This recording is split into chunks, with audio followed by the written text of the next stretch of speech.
পাশে টিক চিহ্ন দিই। 1.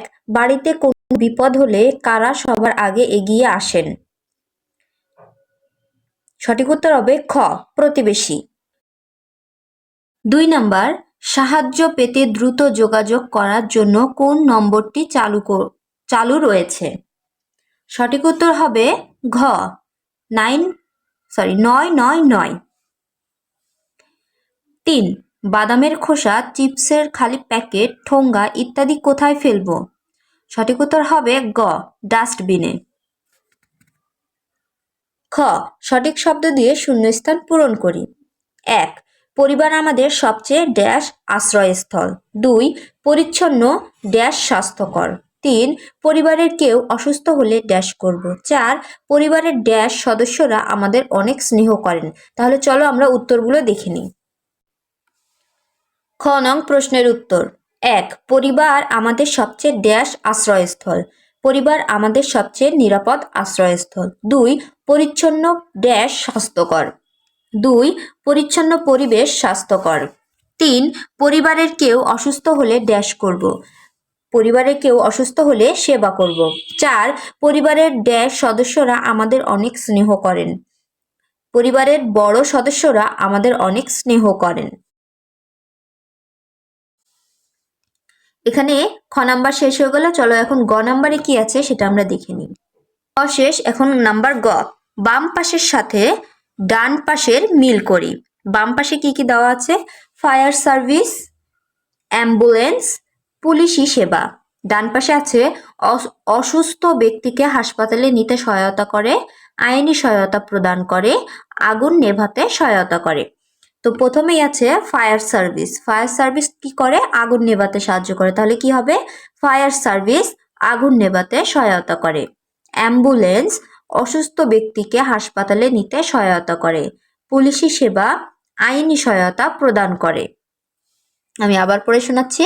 ফায়ার সার্ভিস আগুন নেভাতে সহায়তা করে, অ্যাম্বুলেন্স অসুস্থ ব্যক্তিকে হাসপাতালে নিতে সহায়তা করে, পুলিশি সেবা আইনি সহায়তা প্রদান করে। এখানে গ নাম্বার শেষ। এবার চলো নাম্বার ঘ। ঘতে আছে সংক্ষিপ্ত প্রশ্ন। 1. পরিবার কিভাবে গঠিত হয়? 2. ছোটদের সাথে আমরা কেমন ব্যবহার করব? 3. সেবাদানকারী প্রতিষ্ঠানগুলোর নাম লিখি। তাহলে চলো আমরা উত্তরগুলো দেখে নিই। ঘ নং প্রশ্নের উত্তর। 1. পরিবার কিভাবে গঠিত হয়? উত্তর, সাধারণত মা বাবা ও ভাই বোন নিয়ে পরিবার গঠিত হয়। এছাড়াও যৌথ পরিবারে দাদা দাদি, চাচা চাচি, ফুফু এবং চাচাতো ভাই বোন থাকে। আমি আবার পড়ে শোনাচ্ছি। 1. পরিবার কিভাবে গঠিত হয়? উত্তর, সাধারণত মা বাবা ও ভাই বোন নিয়ে পরিবার গঠিত হয়। এছাড়াও যৌথ পরিবারে দাদা দাদি, চাচা চাচি, ফুফু এবং চাচাতো ভাই বোন থাকে। নাম্বার 2. ছোটদের সাথে আমরা কেমন ব্যবহার করব? উত্তর, ছোটদের সাথে আমরা সব সময় ভালো ব্যবহার করব। তাদেরকে আমরা ভালোবাসবো ও আদর স্নেহ করব। খাবার খেতে সাহায্য করব, বাইরে ঘুরতে বা খেলতে নিয়ে যাব। সবসময় তাদের দিকে লক্ষ্য রাখবো। এছাড়া পরিবারের ছোট কেউ অসুস্থ হলে আমরা তার সেবা যত্ন করব। আমি আবার পড়ে শোনাচ্ছি। নাম্বার 2. ছোটদের সাথে আমরা কেমন ব্যবহার করব? উত্তর, ছোটদের সাথে আমরা সবসময় ভালো ব্যবহার করব। তাদেরকে আমরা ভালোবাসবো ও আদর স্নেহ করব। খাবার খেতে সাহায্য করব, বাইরে ঘুরতে বা খেলতে নিয়ে যাব। সবসময় তাদের দিকে লক্ষ্য রাখব। এছাড়া পরিবারের ছোট কেউ অসুস্থ হলে আমরা তার সেবা যত্ন করব। নাম্বার 3. সেবাদানকারী প্রতিষ্ঠানগুলোর নাম লিখি। উত্তর, সেবাদানকারী প্রতিষ্ঠানগুলোর নাম হলো হাসপাতাল, ফায়ার সার্ভিস, পুলিশ বাহিনী ইত্যাদি। আমি আবার পড়ে শোনাচ্ছি। 3. সেবাদানকারী প্রতিষ্ঠানগুলোর নাম লিখি। উত্তর, সেবাদানকারী প্রতিষ্ঠানগুলোর নাম হলো হাসপাতাল, ফায়ার সার্ভিস, পুলিশ বাহিনী ইত্যাদি। এখানে ঘ নাম্বারের প্রশ্নের উত্তরগুলো শেষ হয়ে গেল। চলো আমরা উম নাম্বারে কি আছে সেটা দেখে নিই। দেখো শিক্ষার্থীরা, উম নাম্বারে আছে বর্ণনামূলক প্রশ্ন। 1. পরিবারের প্রবীণ সদস্যদের প্রতি দায়িত্ব পালন করা উচিত কেন? প্রবীণ মানে হচ্ছে যাদের অনেক বয়স হয়ে গেছে, যেমন আমাদের দাদা দাদি, নানা নানি থাকতে পারে, তাদের কথা বোঝানো হয়েছে যে তাদের প্রতি দায়িত্ব পালন করা উচিত কেন। 2. বিদ্যালয় পরিষ্কার পরিচ্ছন্ন রাখার জন্য নিচের ছক অনুযায়ী একটি পরিকল্পনা তৈরি করি। ছকে কি কি লেখা আছে দেখো। কি করব, কখন করব, কারা করবে। আমরা যে পরিকল্পনাটা করব সেখানে প্রথমে আমাদের ঠিক করতে হবে আমরা কি করতে চাচ্ছি, তারপরে কখন করব, কোন টাইমে করব, টিফিন টাইমে নাকি ছুটির দিনে, সেটা আমরা ঠিক করতে হবে। তারপরে কারা করবে, সে কাজটা কি আমরা শিক্ষার্থীরা করব নাকি শিক্ষকদের সহায়তা নিয়ে করব নাকি বাইরে থেকে লোক এনে করব, সেটা এখানে সেই পরিকল্পনায় লিখে দেখাতে হবে। তাহলে চলো আমরা উত্তরগুলো দেখে নিই। দেখো শিক্ষার্থীরা, নং প্রশ্নের উত্তর। 1. পরিবারের প্রবীণ সদস্যদের প্রতি দায়িত্ব পালন করা উচিত কেন। উত্তর, আমাদের পরিবারে দাদা দাদি নানা নানি কিংবা, এখানে দেখো লেখাটা ব্রেক করে নিচে চলে আসছে, তোমরা কিন্তু এই পরের থেকেই লিখবে, কিংবার পরের থেকেই লিখবে। আমাদের পরিবারে দাদা দাদি নানা নানি কিংবা অন্য কোনো প্রবীণ ব্যক্তি রয়েছে, তারা আমাদের অনেক স্নেহ করেন এবং আমাদের কল্যাণ কামনা করেন, তাই আমরা তাদের নিকট কৃতজ্ঞ। তাদের কেউ কেউ বয়সের কারণে অনেক দুর্বল, তারা স্বাধীনভাবে চলাফেরা করতে পারেন না। অনেকে অন্যের সাহায্য ছাড়া নিজের কর্মকাণ্ডগুলোও করতে পারেন না, তারা অনেক সময় একা হয়ে যান, তাই পরিবারের সদস্যদের প্রতি দায়িত্ব পালন করা উচিত। আমি আবার তোমাদেরকে পড়ে শোনাচ্ছি। নাম্বার 1, পরিবারের প্রবীণ সদস্যদের প্রতি দায়িত্ব পালন করা উচিত কেন। উত্তর, আমাদের পরিবারে দাদা দাদি নানা নানি কিংবা অন্য কোনো প্রবীণ ব্যক্তি রয়েছেন, তারা আমাদের অনেক স্নেহ করেন এবং আমাদের কল্যাণ কামনা করেন, তাই আমরা তাদের নিকট কৃতজ্ঞ। তাদের কেউ কেউ বয়সের কারণে অনেক দুর্বল, তারা স্বাধীনভাবে চলাফেরা করতে পারেন না।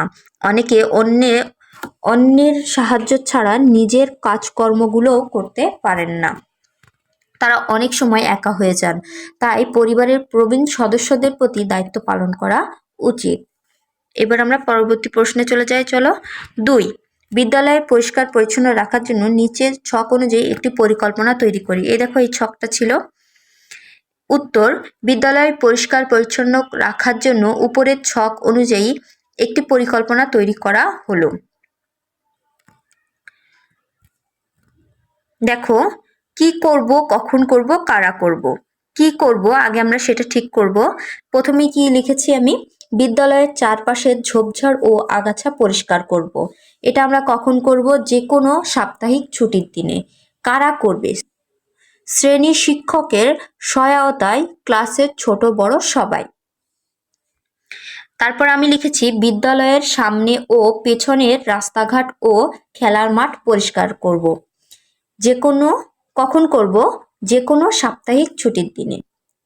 কারা করবে, শ্রেণী শিক্ষকের সহায়তায় ক্লাসের ছোট বড় সবাই। 3 নম্বরে আমি লিখেছি, শ্রেণী কক্ষ ও লাইব্রেরি পরিষ্কার পরিচ্ছন্ন রাখবো। কখন করব, টিফিন পিরিয়ড বা ক্লাস ছুটির পর। কারা করবে, প্রত্যেক ক্লাসের শিক্ষার্থীরা। এখানে তোমরা চাইলে অন্য পয়েন্টগুলোও লিখতে পারো, যেমন বিদ্যালয়ের টয়লেটগুলো পরিষ্কার রাখা, আরো অনেক ইত্যাদি। আমি 3টা লিখেছি, তোমরা চাইলে আরো বাড়িয়ে লিখতে পারো। আমি আবার পড়ে শোনাচ্ছি। 2 নম্বর প্রশ্ন ছিল, বিদ্যালয় পরিষ্কার পরিচ্ছন্ন রাখার জন্য নিচের ছক অনুযায়ী একটি পরিকল্পনা তৈরি করি। উত্তর, বিদ্যালয় পরিষ্কার পরিচ্ছন্ন রাখার জন্য উপরের ছক অনুযায়ী একটি পরিকল্পনা তৈরি করা হলো। কি করব, কখন করব, কারা করবে। বিদ্যালয়ের চারপাশের ঝোপঝাড় ও আগাছা পরিষ্কার করব। কখন করব, যে কোনো সাপ্তাহিক ছুটির দিনে। কারা করবে, শ্রেণী শিক্ষকের সহায়তায় ক্লাসের ছোট বড় সবাই। কি করব আবার, বিদ্যালয়ের সামনে ও পেছনের রাস্তাঘাট ও খেলার মাঠ পরিষ্কার করব। কখন করব, যে কোনো সাপ্তাহিক ছুটির দিনে। কারা করবে, শ্রেণী শিক্ষকের সহায়তায় ক্লাসের ছোট বড় সবাই। 3 নম্বর, শ্রেণী কক্ষ ও লাইব্রেরি পরিষ্কার পরিচ্ছন্ন রাখবো। কখন করব, টিফিন পিরিয়ড বা ক্লাসের ছুটির পর। কারা করবে, প্রত্যেক ক্লাসের শিক্ষার্থীরা। এখানেই নাম্বারের বর্ণনামূলক প্রশ্নের উত্তরগুলো শেষ হয়ে গেল।